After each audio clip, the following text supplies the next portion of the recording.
उसमें हमने जो 11 जून 2019 को गवर्नमेंट का एक नोटिफिकेशन था जिसमें सोशियो इकोनॉमिक क्राइटेरिया के बेसिस पे जो कैंडिडेट थे उनको 10 नंबर दिए जाते थे और 90 नंबर का रिटर्न एग्ज़ाम था।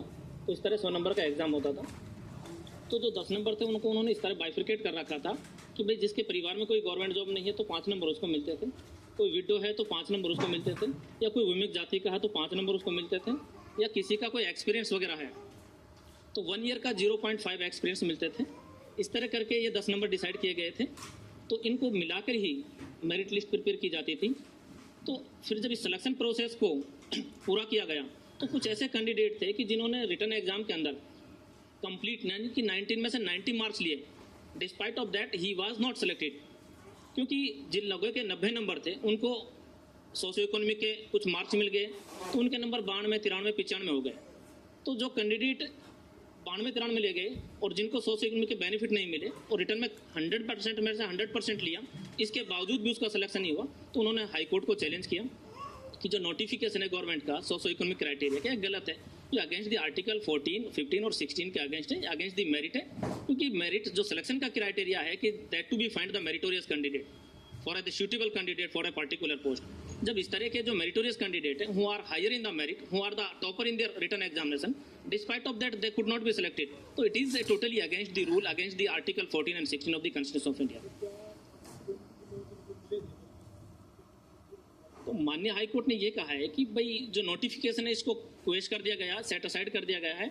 इसके बावजूद जो मेरिट लिस्ट अगेन प्रिपेयर की जाएगी only on the basis of the written examination. अगर उसके बावजूद जो बच्चा ऑलरेडी सिलेक्टेड है and despite of the revise of the result अगर वो फिर से मेरिट में आता है तो ही विल बी कंटिन्यू, और अगर बच्चा उससे आउट ऑफ जोन मेरिट में आ जाता है तो उसको after following the due process of the law means the giving the show cause notice और उसको सर्विस से हटा दिया जाएगा।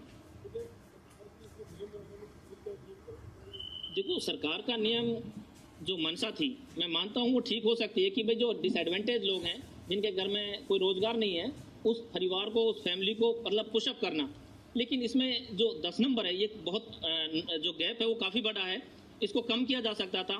लेकिन जो लोग मेरिटोरियस हैं, जो सिलेक्टेड कैंडिडेट हैं, उनका क्या फॉल्ट है? उनका तो कोई फॉल्ट है नहीं।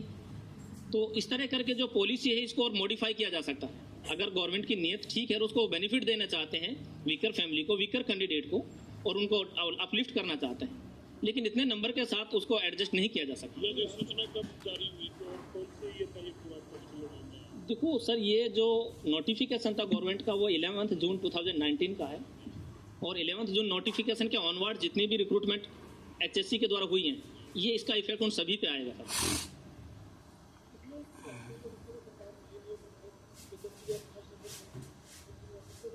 तो ये चीज़ एक डिबेट का इशू है और इसको मतलब एक after considering all the fact and circumstances even the social position of the candidate, तो इसको लेटर ऑन कंसीडर किया जा सकता है। लेकिन एज ऑन टुडे या on the selection process that which have already completed, Haryana सरकार की सिंपैथी के ही मोस्टली इसका जवाब आया है कि भाई हमारी जो मंशा थी वो ये थी कि जिन परिवारों में कोई रोजगार नहीं है उनमें एक रोजगार का अवसर लाना, उनको भी अपलिफ्ट करना है ताकि वो जो सोशल जो स्टैंडर्ड है उसको अपलिफ्ट किया जा सके। ये जो कैंडिडेट्स इसको सिलेक्ट हुए सर, इसको लेकर सोचा ये बना हुआ है कि कितने कैंडिडेट्स बाहर रख सकते हैं या फिर क्या सरकार अपनी तरफ से उन कैंडिडेट्स को कोई रियायत दे सकती है? देखो सर, सरकार that is the different thing, judiciary is independent और ये डबल बेंच का डिसीजन है। Only remedy to file an SLP before the supreme court to challenge that order if the government want to challenge that order. Sir actual में आपको मैं एक for example देता हूँ कि इस भर्ती के अंदर 400 पोस्ट सब इंस्पेक्टर की थी। 400 पोस्ट के अंदर फॉर एग्जांपल अप्रॉक्सीमेटली 378 जो कैंडिडेट वे हैं जिनको सोशियो इकोनॉमिक का बेनिफिट मिला। हार्डली 20 या 22 कैंडिडेट ऐसे हैं कि जो विदाउट गेटिंग द बेनिफिट इनका सिलेक्शन हुआ। अब आप अंदाजा लगा सकते हैं कि सोशियो इकोनॉमिक नोटिफिकेशन का कितना लार्ज लेवल पर जो कैंडिडेट